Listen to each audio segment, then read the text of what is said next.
Olá, que bom ter a sua companhia. Hoje nós vamos mergulhar de cabeça em um dos temas mais vitais, mais fascinantes e, sejamos bem honestos, um dos mais controversos e debatidos na vida da igreja contemporânea: os dons espirituais.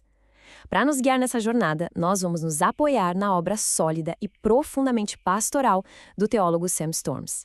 O nosso grande objetivo aqui é, claro, construir juntos uma base bíblica robusta, equilibrada, para a gente poder entender, buscar e, acima de tudo, praticar aquilo que a palavra de Deus nos ensina sobre a manifestação do poder do Espírito Santo no nosso meio. E para a gente começar, vamos deixar essa citação do Max Lucado ecoar um pouco na nossa mente. Ela vai direto ao coração de um problema que o Sam Storms diagnostica com muita precisão em tantas de nossas comunidades de fé. Existe uma tendência, quase uma tentação constante de operarmos a partir do nosso próprio esforço, da nossa própria capacidade. Nós nos tornamos muitas vezes especialistas em planejamento, em criar programas super bem elaborados, em participar de reuniões de comitê que se arrastam por horas a fio. E veja bem, nada disso é inerentemente mal. O perigo real mora na autossuficiência. Corremos o risco de sutilmente negligenciar a única fonte de poder que de fato transforma vidas, famílias e comunidades, a presença ativa, dinâmica e sobrenatural do Espírito Santo. Lucado nos dá um verdadeiro choque de realidade. Todo o nosso brilhantismo humano, toda a nossa estratégia não se compara nem de longe a uma única gota do poder de Deus. Agora, eu peço uma pausa para a gente refletir. Pensemos nisso com toda a seriedade. O que realmente aconteceria se a nossa comunidade de fé, se a nossa vida diária, se os nossos ministérios fossem caracterizados não pela nossa competência, mas pela capacitação que vem do alto? Como seria, na prática, uma igreja que vive plenamente a realidade explosiva que a gente lê no livro de Atos e nas cartas do apóstolo Paulo? Essa pergunta não é apenas um exercício de retórica, ela é, na verdade, um convite para a jornada que nós vamos fazer hoje. É um chamado para a gente imaginar, e mais do que isso, para a gente buscar uma igreja que depende de forma radical do mesmíssimo poder que ressuscitou a Cristo Jesus dentre os mortos. A nossa jornada de aprendizagem hoje vai ter 6 paradas que são essenciais. Primeiro, nós vamos começar pelo alicerce de tudo, o porquê dos dons. Por que Deus os deu, porque eles são tão cruciais.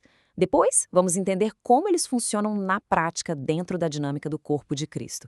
Em seguida, vamos mergulhar em algumas categorias específicas, como os dons de revelação, tipo profecia, e os dons de poder, como fé e curas. Na quinta parte, nós vamos encarar de frente o grande debate teológico sobre a continuidade ou não desses dons. E, talvez o mais importante, nós vamos terminar com um guia prático para a nossa vida. Como é que a gente sai da teoria e vai para a ação? Então vamos começar? E assim, iniciamos a nossa primeira sessão. Olha, antes mesmo da gente tentar listar ou definir dons específicos como profecia, cura ou línguas, é absolutamente fundamental que a gente entenda o porquê. Por que Deus nos presenteou com essas manifestações do Espírito? Qual é o seu propósito central na vida da igreja? Sem essa base, sem esse alicerce sólido, a nossa busca pelos dons pode facilmente se desviar para o egoísmo, para a busca por destaque, para a desordem ou simplesmente para a frustração. O fundamento, meus amigos, é tudo. Muitas vezes nós somos levados a pensar nos dons espirituais como um tópico secundário, sabe, algo para cristãos de nível avançado ou para um grupo específico dentro da igreja. Mas olhe para este número. Sam Storms, em seu estudo, cataloga nada menos que 155 versículos no Novo Testamento que tratam diretamente sobre os dons espirituais. E se a gente somar a isso os mais de 65 versículos que narram sinais, maravilhas e milagres, o número total ultrapassa 220. A conclusão disso é clara e, honestamente, inevitável. Este não é um assunto periférico. É um tema absolutamente central para a teologia e, principalmente, para a prática da Igreja do Novo Testamento. Ignorar esse assunto é, na prática, ignorar uma parte massiva do que a Bíblia ensina sobre como viver a vida cristã. Uma pergunta que sempre surge nesse debate é: o que é mais importante afinal? O fruto do Espírito ou os dons do Espírito? A resposta de Storms, que ecoa perfeitamente a Bíblia, é categórica. O fruto é sempre mais importante. O caráter, aquilo que somos, sempre vai superar a capacitação, aquilo que fazemos. Quem nós somos em Cristo? Nosso amor, nossa alegria, nossa paz, nossa paciência. Isso é o que define a nossa identidade e a evidência da nossa união com Ele. No entanto, ele nos alerta contra a falsa dicotomia de colocar um contra o outro como se fossem rivais. Pense da seguinte forma: a igreja é a casa de Deus. O fruto do Espírito é a estrutura, a fundação, a integridade moral dessa casa.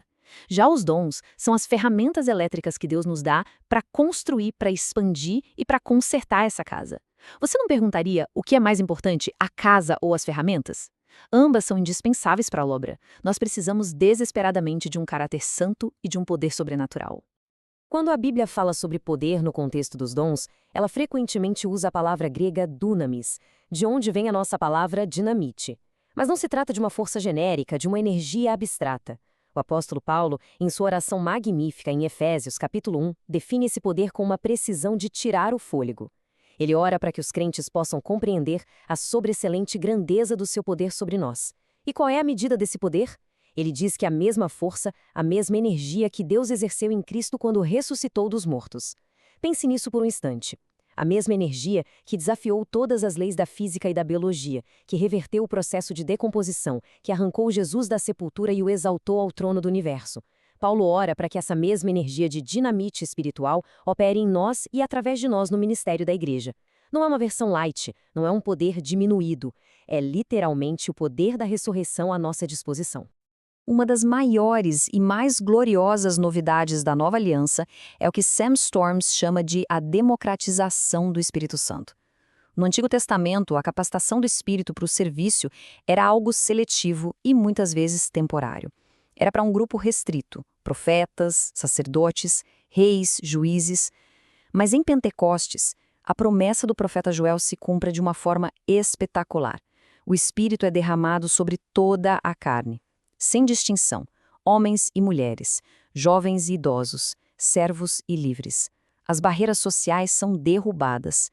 Paulo confirma isso de forma inequívoca em 1 Coríntios 12, versículo 7, ao dizer: a cada um, sem nenhuma exceção, é dada a manifestação do Espírito para o bem comum. O poder sobrenatural para o ministério não é mais para uma elite espiritual, é a herança de nascimento, o direito de todo filho de toda filha de Deus. Com essa base sólida, a pergunta que surge naturalmente é: como então esses dons tão diversos funcionam juntos na comunidade da fé? Muito bem, vamos para a seção 2.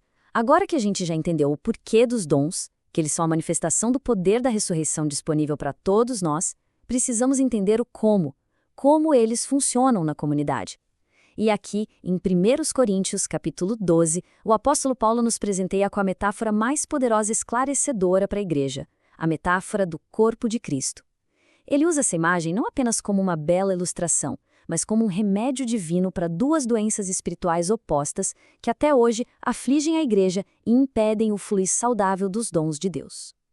E aqui estão as duas aflições, as duas doenças. De um lado, nós temos o complexo de inferioridade. É aquela voz sussurrante na mente que diz: meu dom não é importante. Eu não tenho nada de valor para oferecer. Eu sou só o apêndice do corpo, totalmente dispensável. Esse sentimento gera uma inveja corrosiva daqueles que têm dons mais públicos, mais visíveis, mais aplaudidos. Do outro lado, o extremo oposto, o complexo de superioridade. É a atitude arrogante de pensar: o meu dom é o mais crucial, a igreja não sobreviveria sem mim, eu sou o cérebro, eu sou o coração do corpo. Isso gera orgulho, elitismo e um desprezo pelos outros membros.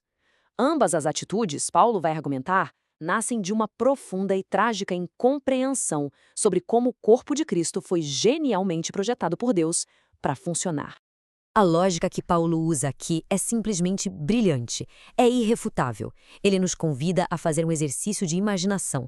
Imagine um corpo homogêneo, um corpo que é apenas um olho gigante. Ele teria uma visão incrível, sem dúvida, mas seria completamente surdo e incapaz de sentir cheiros. Seria, nas palavras de Storms, uma aberração de circo. A beleza, a saúde e a funcionalidade do corpo não estão na uniformidade, mas sim na diversidade e na interdependência de cada parte. Cada membro, com sua função única e específica, é absolutamente essencial ao todo. A diversidade não é um problema a ser superado. É o design intencional e genial de Deus para sua igreja. E este ponto aqui é absolutamente crucial.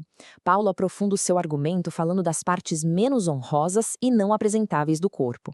Sam Storms sugere que ele provavelmente está pensando nos nossos órgãos internos, que ninguém vê, como o fígado ou o pâncreas, ou talvez nos órgãos sexuais, que cobrimos por modéstia. E o que nós fazemos com essas partes? Nós as honramos e as protegemos com um cuidado extra. A lição espiritual aqui é profunda. O valor de um dom ou de um ministério na igreja não tem absolutamente nada a ver com a sua visibilidade pública.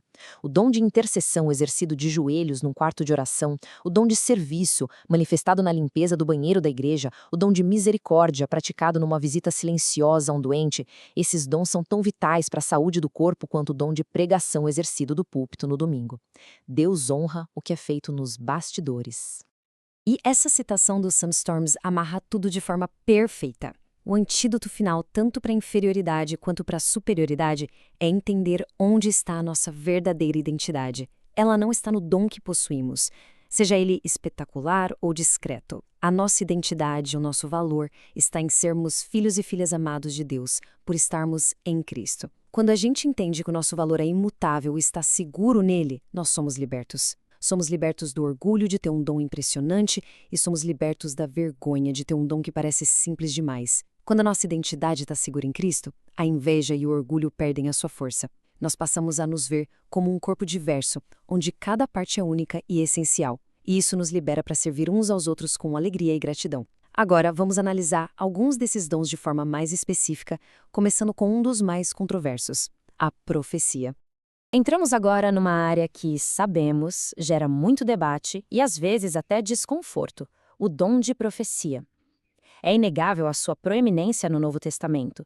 Paulo chega a dizer para buscarmos com zelo os dons espirituais, mas principalmente o de profetizar.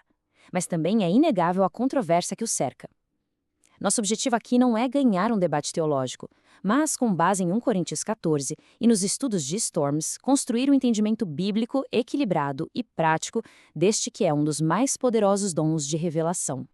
O nosso ponto de partida precisa ser uma definição clara. O que é, afinal, a profecia neotestamentária? Segundo a análise cuidadosa de Sam Storms, é o ato de falar algo que se recebe espontaneamente do Espírito Santo. É crucial notar esse detalhe. Não é um sermão preparado, fruto de horas de estudo exegético. E isso seria o dom de ensino ou pregação. A profecia é, em sua essência, revelatória. Deus traz algo à mente da pessoa de forma espontânea. E o seu propósito é triplo, conforme definido claramente em 1 Coríntios 14, versículo 3. Edificação, que significa construir, fortalecer, exortação, que é encorajar, desafiar, e consolação, que é confortar, trazer alívio. Em resumo, é um dom para o fortalecimento da igreja. Este quadro comparativo é, talvez, o ponto mais importante de todos para desmistificar a profecia nos dias de hoje. Muitas pessoas temem a profecia porque, mesmo que inconscientemente, elas a igualam à profecia do Antigo Testamento. Mas, como Storms argumenta vigorosamente, elas operam de formas diferentes. A profecia de figuras como Moisés, Isaías ou Jeremias tinha autoridade canônica, ou seja, era equivalente à própria palavra de Deus escrita. Por isso, era absolutamente infalível. Um único erro significava que o profeta era falso e, segundo a lei, deveria ser punido com a morte. Já a profecia do Novo Testamento, como a gente vê descrita nas igrejas de Corinto e Tessalônica, opera de forma diferente. A sua autoridade é sempre subordinada à Escritura, que é a nossa regra final de fé e prática. Ela é falível, pois envolve a recepção de uma revelação de Deus, mas também a interpretação e a comunicação por um ser humano imperfeito e limitado. Por essa razão, a resposta bíblica não é obediência cega, mas avaliação cuidadosa. Julgue tudo, diz Paulo. O erro não leva à morte, mas à correção fraterna pela comunidade. E como é que a gente faz essa avaliação na prática? Paulo nos dá um guia perfeitamente equilibrado em 1 Tessalonicenses. Ele começa com duas ordens negativas. Não apagueis o espírito e não desprezeis as profecias. Ou seja, a nossa atitude inicial não deve ser de um ceticismo frio que apaga o fogo do espírito, mas sim de uma abertura humilde para ouvir. Contudo, essa abertura não é ingênua, não é crédula. O passo seguinte é: ponde tudo à prova, ou julgai todas as coisas. E como se faz isso? Os critérios de avaliação são claros. Primeiro, a palavra está em total conformidade com as Escrituras. Segundo, ela exalta o caráter e a obra de Jesus Cristo. Terceiro, o fruto que ela produz na vida das pessoas é edificação, exortação e consolação. Depois de passar por esse teste, vêm as duas ações finais. Retende o que é bom, ou seja, abrace e aplique a parte que você discerniu que veio de Deus. E abstendam-se de toda forma de mal.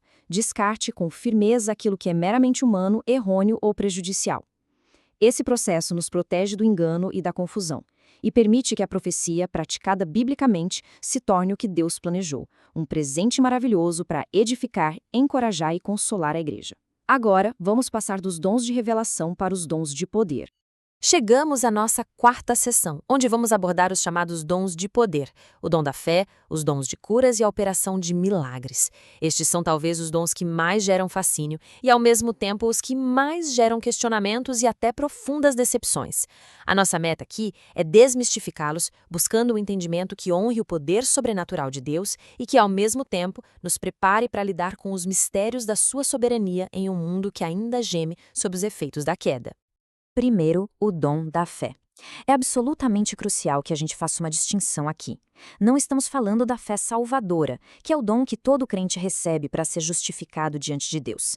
Também não estamos falando da fé como parte do fruto do Espírito, que é a fidelidade, a constância no nosso caráter. O dom da fé, ou a fé carismática, é algo diferente. Storms, em linha com teólogos como D.A. Carson, o descreve como um surto, uma onda ou uma explosão de confiança sobrenatural e espontânea.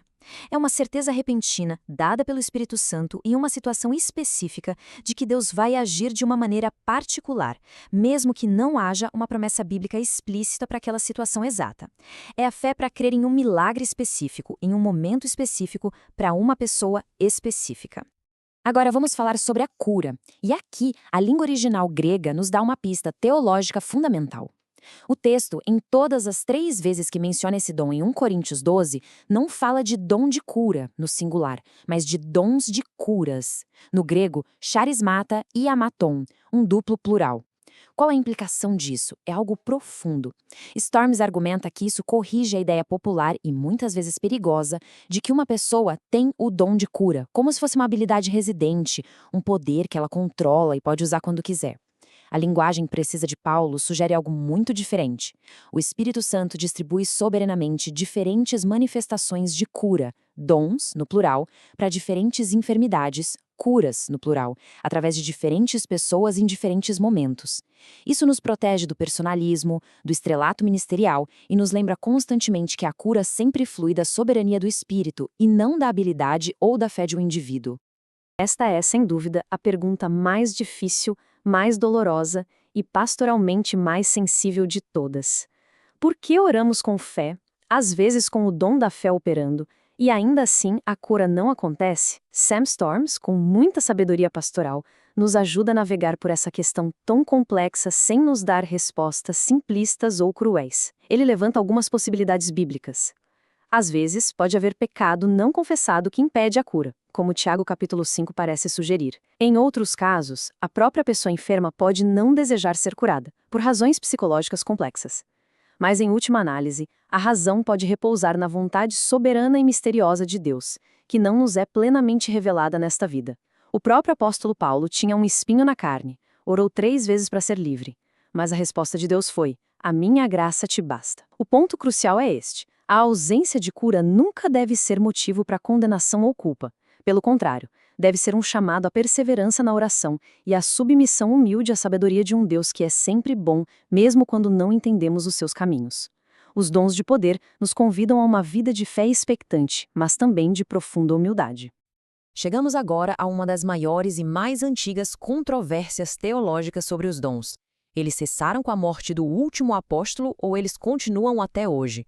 Este é o famoso debate entre cessacionismo e continuismo. Nesta sessão, nós vamos explorar a robusta argumentação de Sam Storms em favor da continuidade dos dons, olhando não apenas para a exegese bíblica, mas também para as surpreendentes evidências que encontramos ao longo de toda a história da Igreja.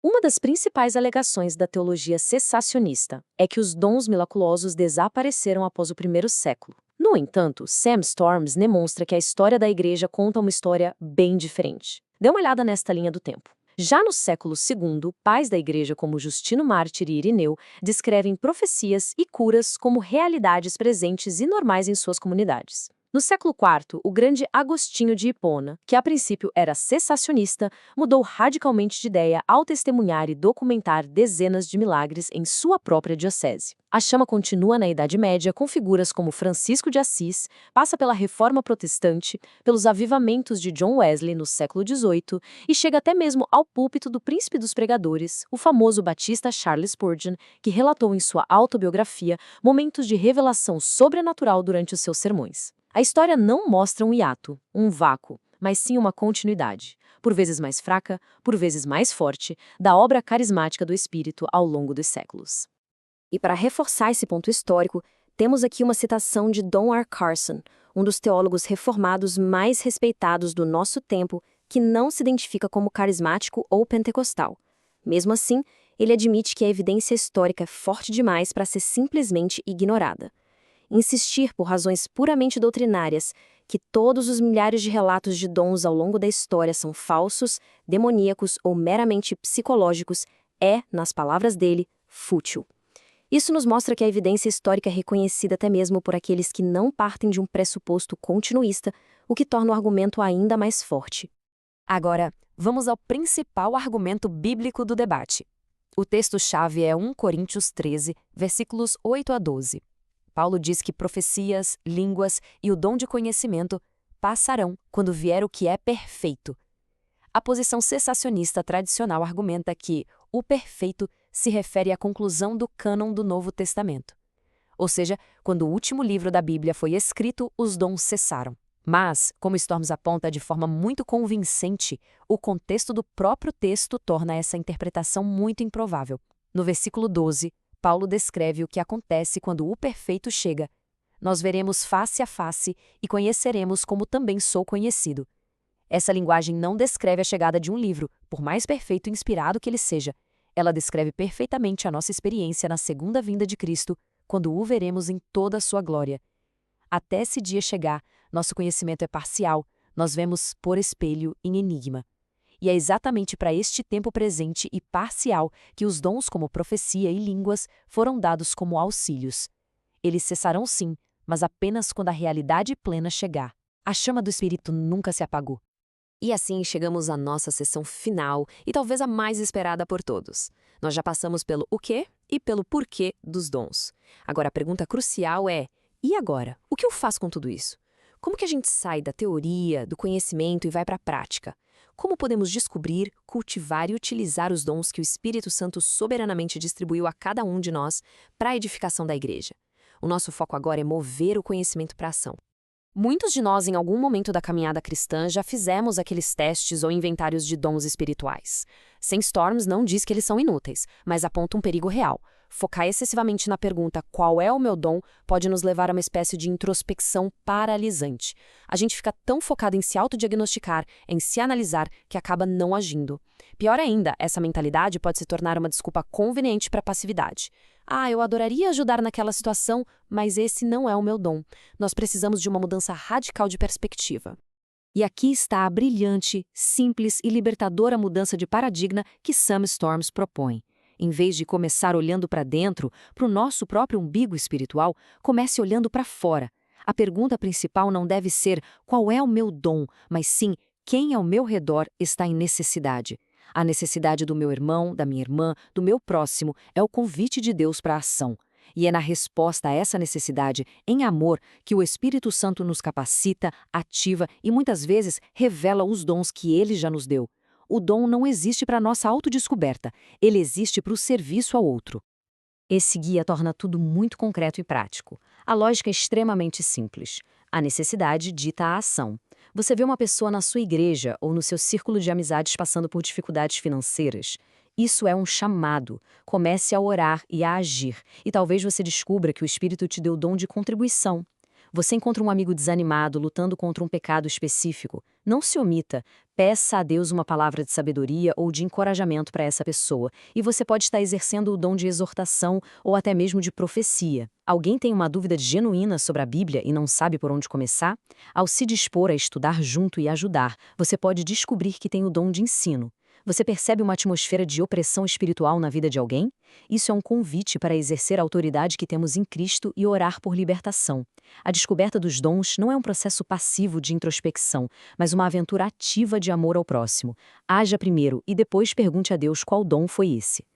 Ao nos aproximarmos do final desta nossa análise, esta citação do teólogo Craig Keener nos dá a perspectiva eterna correta. Por que os dons cessarão um dia?